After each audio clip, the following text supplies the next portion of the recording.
Mayong adlaw kanyong tanan nga mga suking tigpaminaw nining tulumanon. Kini ang akong suliran. Ilabi na kaninyo Dr. ni Ubra ug Atty. Ellen Bathan. Ingon man sa mga artista nga maghatag og kinabuhi, nining akong suliran. Ako si Jigo, 21 anyos, nagpuyo sa Talisay City, Cebu. Punto legal kining akong suliran. Kabahin kini sa akong uyab, nga gilib-in ako nga minor de edad pa. Aron inyong hisabtan, ingon ini ang mga panghitabo.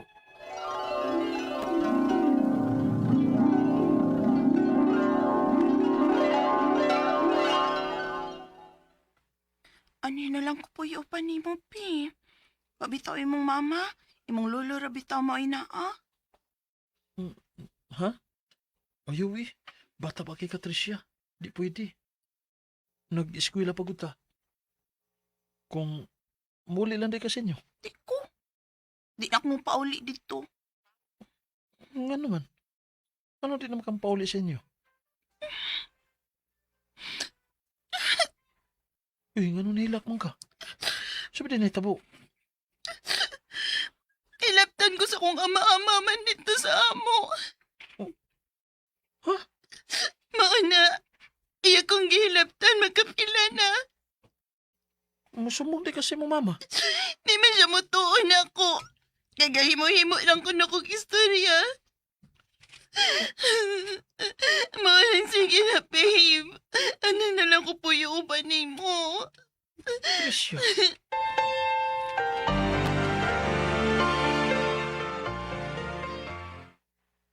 Ay, dili mahimo eh. Ako'y makasabaan ni mama ni mo kung imo ng papuyon imong uyab din eh. Pero lo, di lang na musaba ni mama. Maluwi kang Tricia lo. Ay, naku ni mo, Tigo. Nahibaho ba yun ka ha nga layo imong mama ninyo? Muunsa lang to pananglit mahibaho siya. Nga nagpuyo na din mo sa imong uyab din eh. Makaingon kung wa ko makabadlong. O niya, konsididor kong dako. Lo, doon naman sagoy bugat nga rason nga no nga ato ding buhaton. Musugot ay kalo nga doon na sila yung buhaton ng ama-ama ni Tricia niya. Pero, Lo, sige na lo. Please. ay, nahala, sige. Pero itago na ng mama ni mo ha. Dili siya angay mahibaw ani. O lo.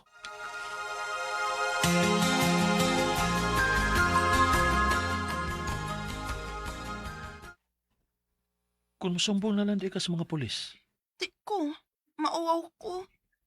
Tricia, Okay na nako nga naa ka. Og salamat kay misugot kang ani ko mapuyo dinhi sa inyo. At least karon safe na ko. Tricia.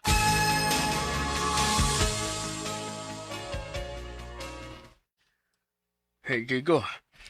Ang mama ni Tisha ba nangita sa dito sa eskwelahan? Minor de edad pa rin na si Tisha. 15 anyos lo. Eh, Jesus Mar Yosef. Abi ba kung nakong 18 na lang uyab ni mo? Eh, unya ikaw pila gani? 21 na ko lo. Eh, taon eh. Kung saon na lang ha? Kung mahibaw ang mama ni Tisha nga niya sa dinhi. Delikado nga kasuhan kanila. Oh. Kay minor de edad nang gikapuyo ni mo. Lo.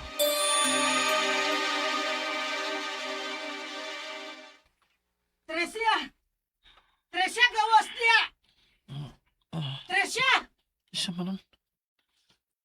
Tresia! Tricia, Tricia. Gawas niya! Murag si mama ni Moron. Nangita ni mo. Tresia! Unsa? Daan pa ko. Sakto gyud ay mga ubang estudyante nga dinhi ti ka makitaan. Di na ko mo paulis ato, ma. Ayaw ko palaguta, ha? Ma? Tita, Ikaw! Kahibaw ka man tingali nga pila pa edad ng akong anak, dili ba? Minor di edad pa kinis Tresia. Pero imong gipuyo din sa inyo. Wa ka ba mahibaw dong? Nga pwede ti kang kasuhan aning imong gibuhat? Ha? tita.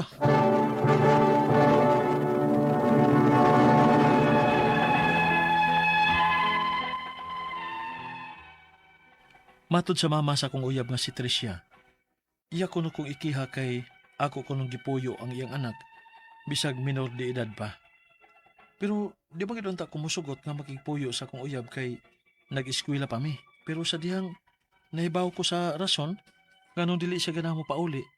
Wa na ko magduha-duha og pagpapuyo niya sa amo. Pila kay gayon nga nagsigi og balik-balik ang mama ni Tricia sa amo aron kuhaon siya og papaulion sa ila. Pero gahi gid kay si Tricia. Tungod kay bisag unsaon siya pugos, dili na magid kuno siya mo pauli sa ila. Ug unya, Husaon na bala ni Rona kung mahibaw si mama ni mo ani. lo, Giingnan bitaw tika na dili maayo. Kay minor di edad pa ng uyab ni mo. Pasensya na ninyo, Lo. Nga na among mutungod na ako. Pero dili ko musugot, Lo, nga mapreso si Jago. Kung siya may mahimo ni mo. Musulti ko sa tinuod, Lo. Nga ako'y namugos. Tricia.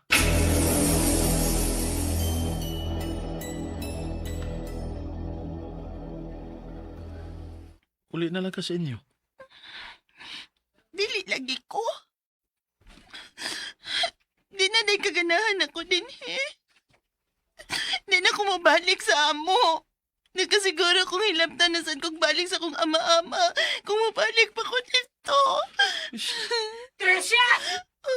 Nalasa din mo mama. Tricia! Siguro kung dili kita niya lungan din sa amo kung dili ka niya mabalik og da sa inyo.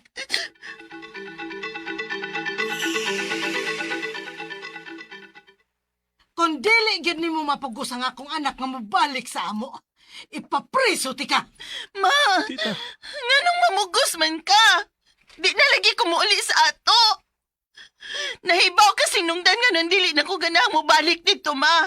Giingnan tagas rason pero dili ka mo tuon ako. Tungod kay nahibaw kong sipat ka nga pagkabata, Tricia. Og dako ang posibilidad nga gihimo-himuan lang nimong istorya ang imong ama-ama. Ug mo na rason mga nang di na ko gusto mo balik pa sa ato. Tungod kay mas mutubag kaniya kaysa na ko nga kaugalingon ni mga anak, ma. Tita, pasensya na. Nakita naman ang bitaw ni mo, bisag yun sa natupugos si Tricia. Di gid siya uban ni mo. Husto ka.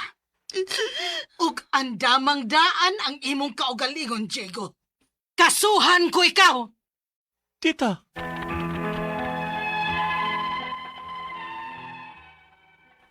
Mag-usa na kabuhan sukad nga nagbahad ang mama sa kong uyab nga minor de edad. Ngaya kong ikiha pero wa pa man hinoon mahitabo. Pero dili imposible nga dili gid niya idayon ang iyang gisulti. Tungod kay tinuod man nga nagpuyo mi sa akong uyab unya minor de edad pa siya. Ang ako mga pangutana mao kini mosunod. Unang pangutana. Makihab ako bisag akong uyab nga minor de edad mao'y namugos nga mupuyo siya sa amo?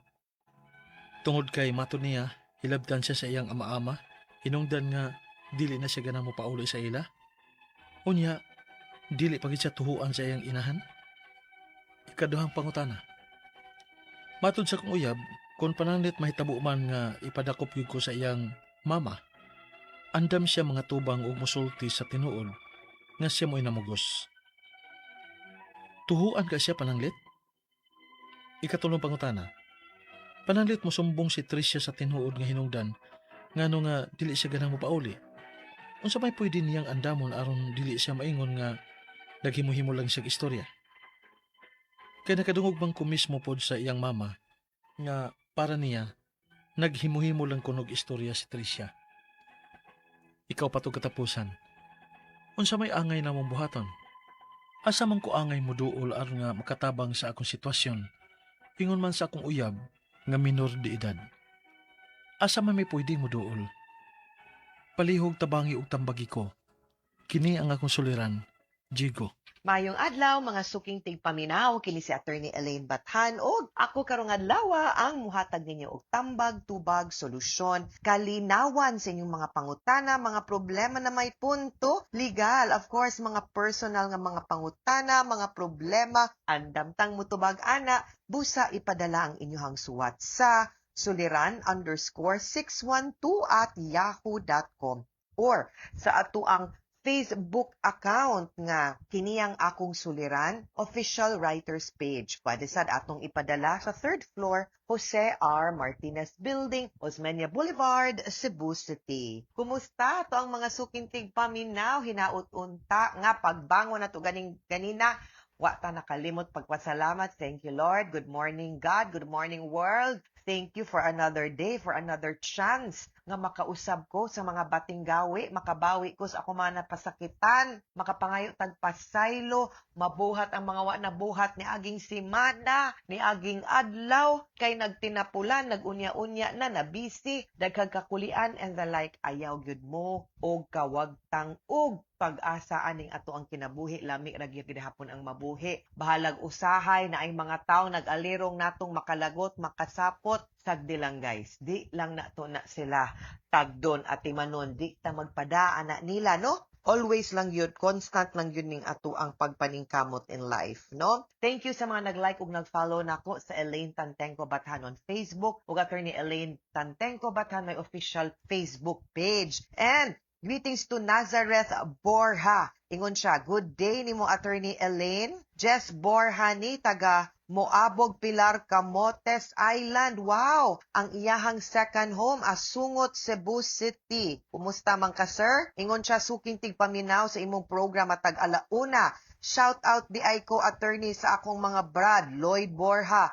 ug sa Coast Guard officer sa Pilar, Tata Joseph Borja, ug ang akong mga parents, Paulino, Paling Borja, Prensi Borja, Moabog Pilar Camotes Island, Cebu. Thank you sa pagbasa, attorney. God bless you. God bless you also, Sir Nazareth Borja, ug thank you kaayo sa imong padayon nga pagpaminaw. Also to Darwin Acompañado. Ma'am, i-shout out niya ko, ma'am. Inig magtambag ka sa kini ang akong suliran from Isabel Leyte, ma'am. Permi ko maminaw sa inyong programa. Thank you, Sir Darwin Acompañado, for always listening sa tanang mga maminaw nato sa ato ang programa. Matag alauna diri sa ato ang stasyon, RMN DYHP Cebu. Now, ato ang letter sender, tawago nato sa pangalan nga si Diego. 21 years old from Talisay City, Cebu. Mayor Samsam Gulyas o Congresswoman Rhea Gulyas. Mayong adlaw ninyo ug kanang sa mga naminaw nato nga nagpuyo din sa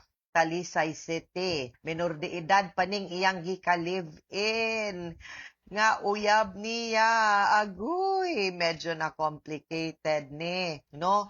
Kay, of course, ang mga ginikanan nasuko gyud. Munang gihulga gyud siyang ikiha siya kay ngano man minor de edad, and besides, huy, in town, Diego, you are 21 years old. Nganong nagdula-dula, mamubalay-balay dog. Nga maski pag moingog kang of age, pwede kang akong pangutana na human kag skwela. Wa baka musulti nako, no? Unya, mo na ni.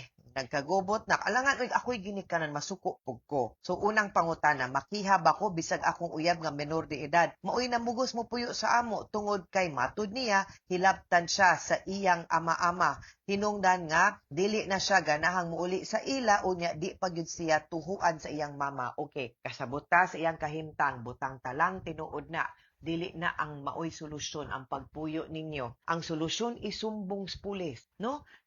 Maybe for child abuse, no? Or violence against women and children. Dili gyud sakto nga nakigpuyo ka kay minor de edad man na. Unyag, makighilawas ka anak niya, makiha pa niya hinuon kag rape dong. Kadakong delikado, kadakong gubot, ayaw lang gyud, please, no? I really do not suggest nga ipadayon na ninyo ang inyong pagpuyo. Timbakog maburos na, madungagan pang inyong problema. Kay dili pa mo andam nga magminyo o musod sa responsibilidad sa kaminyo.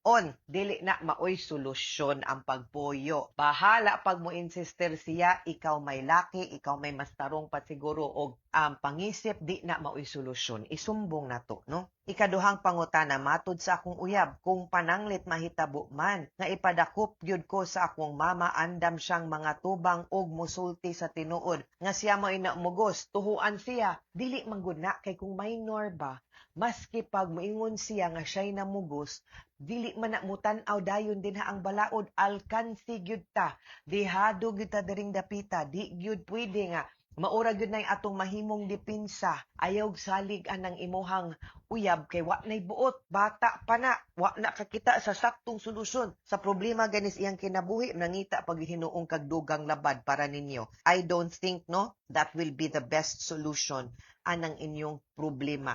No? Unya, dili ka. Kaya remember, kani pagyod, blood is thicker than water. Kung mahadlok na siya sa iyahang mama, pohon, wa gyud ta kabaw. Salig ay glaom, wa man gyud ta kabaw lingin biyang bulang mura biyang basketball. Unyag mo kalit og lami ning imong girlfriend, unyag mo deny na wa tay mabuhat ana. Ikatulong pangutana, pananglit mo sumbong si Trisha sa tinuod nga hinungdan nganong dili siya ganahan mo pauli. Unsa may pwede niyang andamon aron dili siya maingon nga naghimo-himo lang siya. Kay kadungog man ko mismo pod sa iyahang mama, god nga para niya naghimo-himo lang yun kuno si Trisha. Okay. Of course, butang talang na blinded si mama, di mo tuo kay basin suwail pod ni Trisha.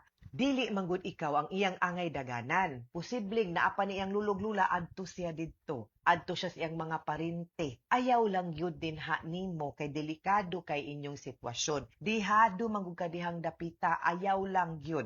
Unless mo file mo daan no og order kiha mo daan kay para mas naay lig-on nga rason nganong wa na siya mopuyo didto. Pero kung pananglitan, inyo ginang padayon ng maingon jud ko dong, dihado ka. May pag-adto na nimo papuyon sa mga tiyo-tiya, igagaw, lululula ba, ayaw lang yun din ha nimo. Ikaupat og katapusang pangutana, unsa may angay namong buhaton? Asa man ko angay mo duol aron makatabang sa akong sitwasyon, ingon man sa akong uyab nga menor de edad. Asa may pwedeng mo duol? Una, pwede gyud ta mo duol sa pulis na ay Children and Women's Help Desk din ha. Mahimo tang mo duol didto, pwede natong adtuon atong ingnon nga na subject to abuse, gadapatan no, nagka-problema unya di mo tuo ang mama. Pwede po ta mo adtong DSWD. Pwede ta mo adto sa barangay, magpatabang ta og husay nila. Unya, mangita ta og pamilya, parente nga pwede niyang kapuy-an. Dili lang yun din ha sa inyo. Maunay angay nga solusyon aning imong problema. Kay kung maabot sa panahong dakpon ka, di ko kagarantiya nga kanang gipasalig ni Trisha nimo mauging masunod. Because like I said, blood is thicker than water. Kung hadlo kay siya siyang mama, posibleng mabali na hinuong ka and we don't want that, no? So mas may pagbuhaton natong sakto. Mga sukintig paminaw, hinawot unta nga naamoy nakutlo na pagtulunan karong adlawa, kini si Attorney Elaine Bathan. Daghan kayong salamat sa inyong pagpaminaw sa atong tulumanon hangtod sa sunod nga sugilanon. Dinhiga pon sa tuang programa, kini ang akong suliran. Gikan sa RMN Production Center, Radyo mo Nationwide. Tatak RMN, daghang salamat o maayong adlaw.